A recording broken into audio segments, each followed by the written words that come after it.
Hai, perkenalkan nama saya Fridolin Alisokosat, kelas 12 IPA 1. Pada video kali ini saya akan menjelaskan tentang bahaya HIV dan AIDS. Human Immunodeficiency Virus atau biasa kita sebut dengan HIV adalah salah satu virus yang dapat menyebabkan penyakit serius bagi penderitanya. Lantaran HIV adalah virus yang menyerang sistem kekebalan tubuh pada manusia.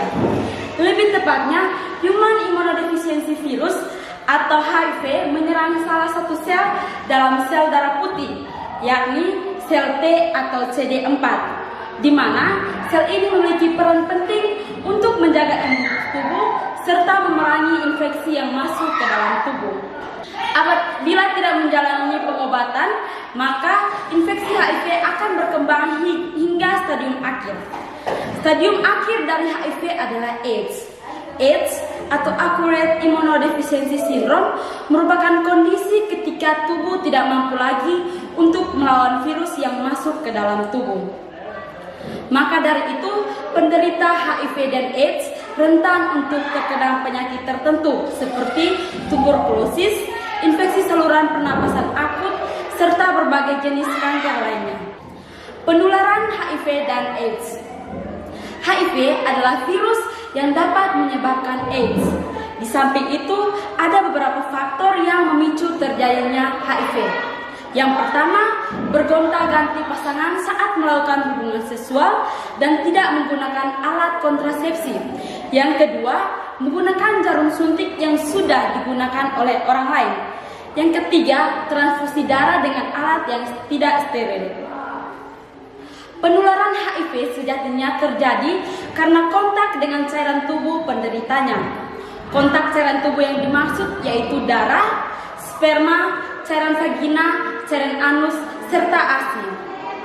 HIV tidak ditularkan melalui udara, keringat, air mata, air liur, serta gigitan nyamuk ataupun sentuhan fisik.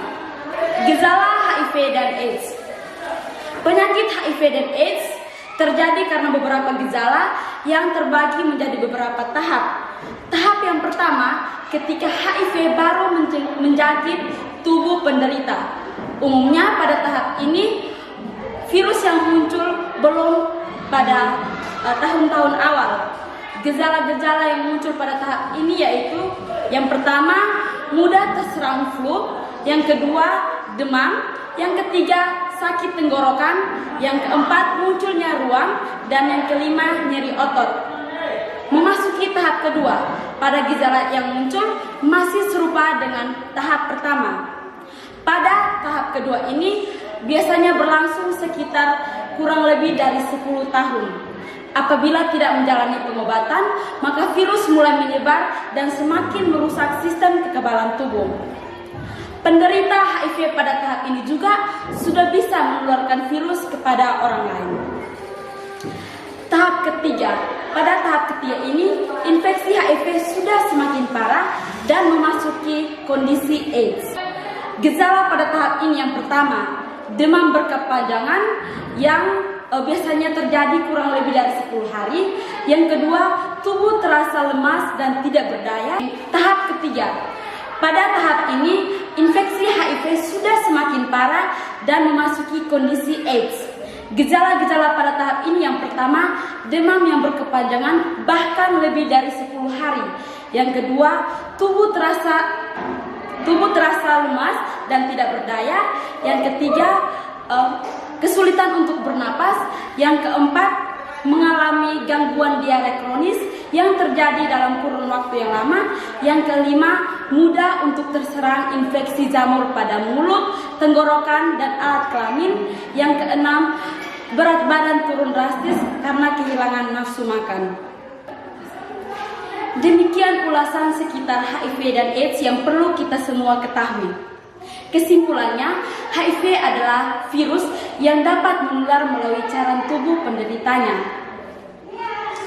Maka dari itu, penting bagi kita untuk melakukan pemeriksaan HIV secara rutin, terutama bagi Anda yang sudah aktif secara seksual. Dengan begitu, pengobatan HIV dilakukan sedini mungkin serta bisa mencegah komplikasi penyakit serius.